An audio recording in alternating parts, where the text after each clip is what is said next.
Produced by Malik. What is going on, world? Welcome back to Malik's Water Garden. This is probably the coolest fish tank that I have in my fish room because it houses the coolest fish that I own. It actually houses two of my coolest fish. My Ultim Angels, my Rio Atabapo Ultim Angel group, which is 10 fish in this tank. And you've probably seen the video that just came out, like right before this video. If you haven't checked that video out, I'll put the link right up here so you can check that video out as well.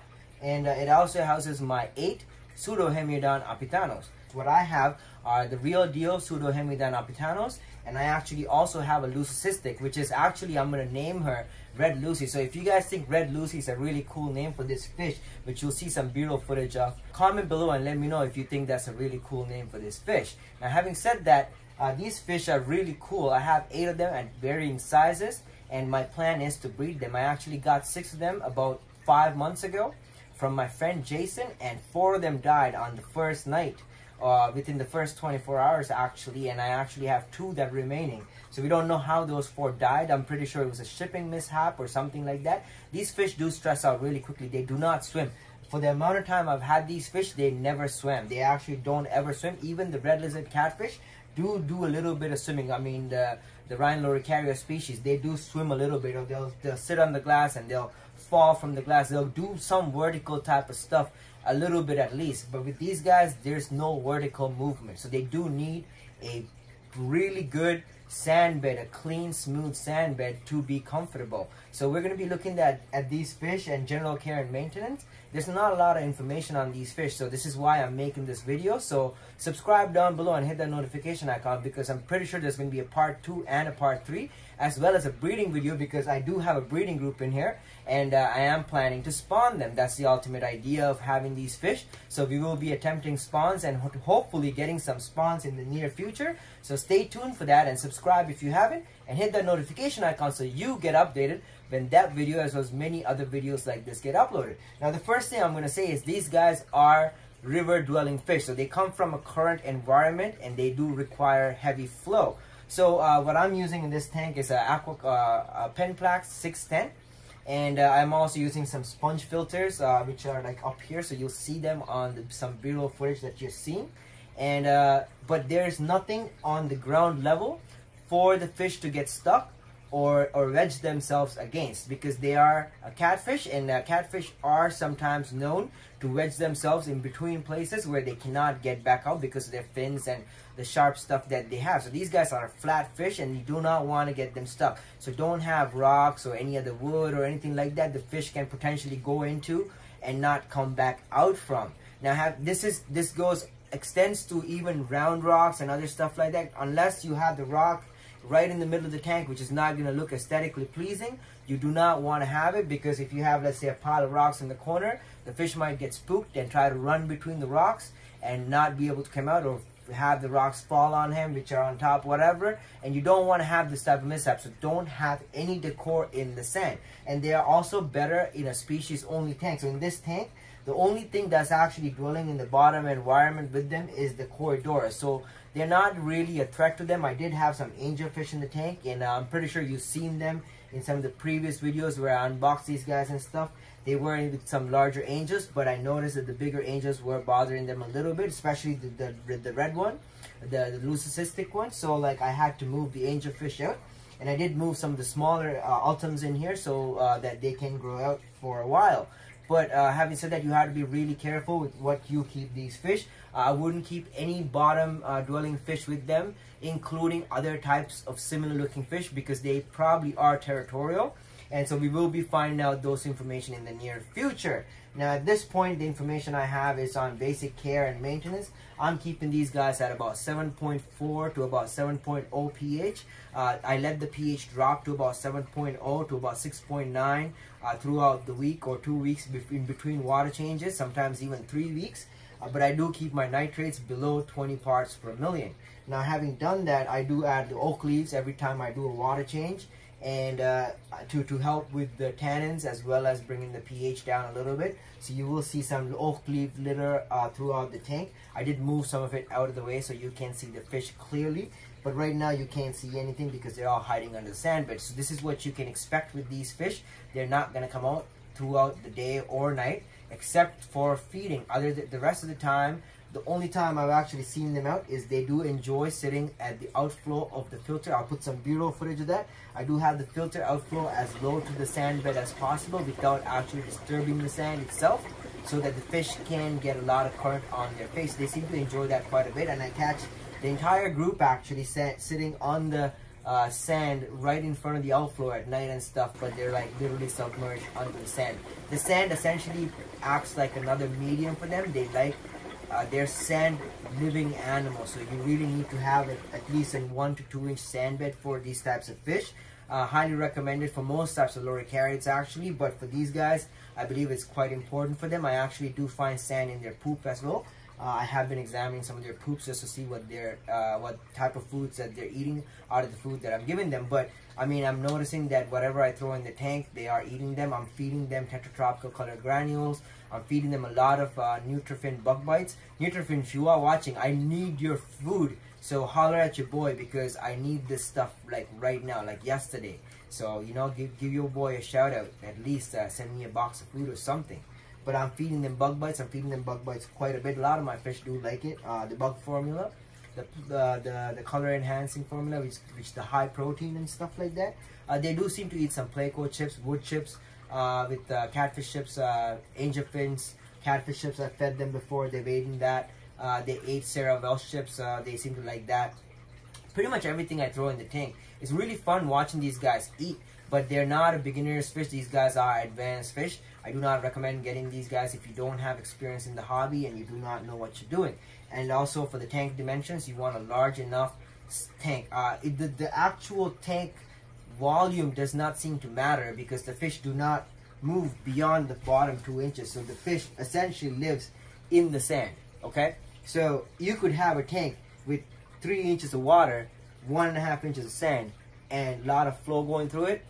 As long as it's wide and deep enough, it wouldn't matter how tall the tank is. Now, having said that, you do want a decent amount of water in here so you can maintain a stable water quality throughout the week, because these guys are heavy feeders. They do require a lot of food. I mean, I feed them about 2 to 3 times a day because I'm actually at home most of the time, and I'm actually in the fish room now, and I'm spending a lot of time. Stay tuned for the update video, because there's a new update coming out about my personal and work life. You do not want to miss that, because it's really cool and it's pertaining to the fish. So stay tuned for that and subscribe. But they do get a lot of food, and they do seem to eat all of it, and they are not like bloated or putting on like a lot of midsection weight. So I'm monitoring that as well as I'm feeding them, but I am feeding them decently heavily. Now, having said that, the reason for that is because 6 out of the 8 that I have in here are smaller, and 2 are quite large. The textbooks say that they get to about 14.9 centimeters. I'm pretty sure that's excluding the tail, but my fish are way more than the 2 large ones, are a lot bigger than 15 centimeters in terms of total body length. Now, I'll put some B-roll footage if I can get the bigger ones out. I have a really big one, and it's about 8 inches just in body length, and it has a tail beyond that. And this fish is easily 10-11 inches with the trailers if it extended its tail and all that stuff. But it's always hiding. That's the biggest one I have. It's always hiding. And the second biggest one is about 7 inches in terms of body length and about 2 inches of tail. And then the last bit of the tail is broken off because I'm pretty sure in shipping and catching and transport. But the smaller ones have really nice long tails, and the bigger ones seem to be growing their tails back, the trailers. So I'm excited for that. So we'll be doing an update video, so stay tuned for that.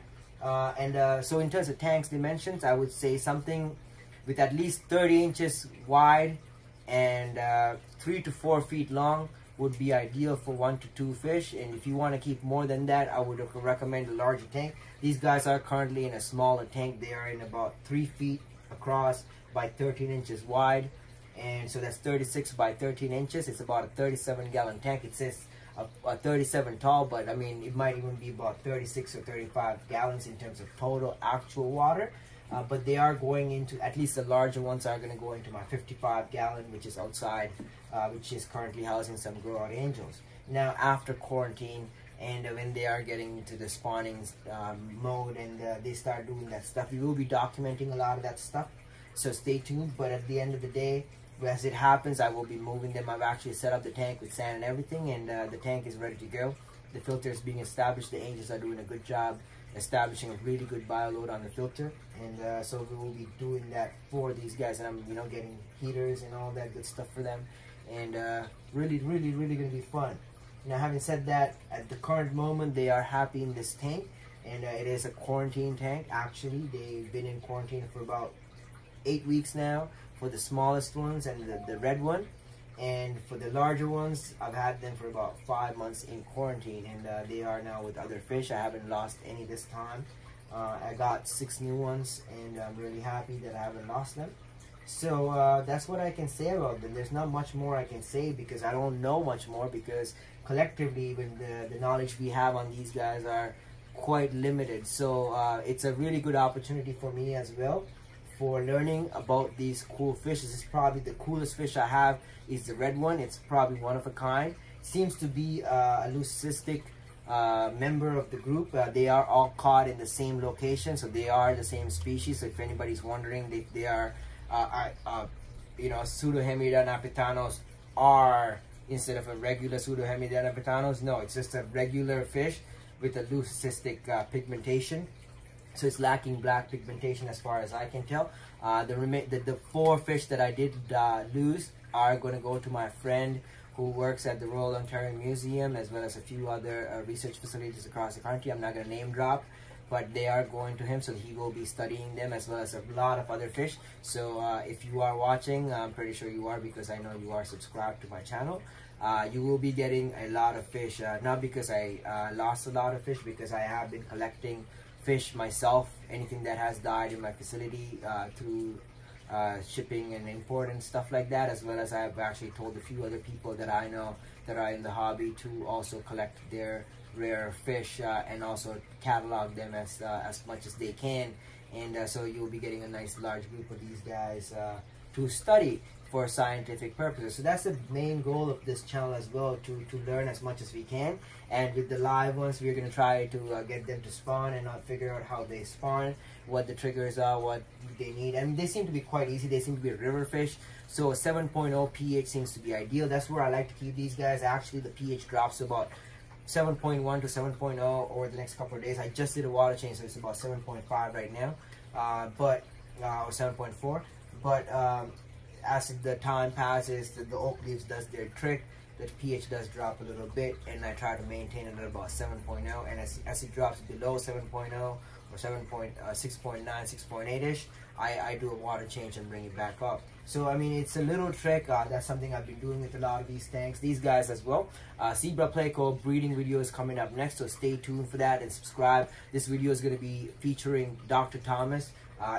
If you don't know who Dr. Thomas is, go back and watch the previous videos with Dr. Thomas. I'll try to put links to that at the end of this video so you can see that. And that video is coming out next, so stay tuned. Thank you so much for watching the video till the end. I'll see you on the next video. God bless you all.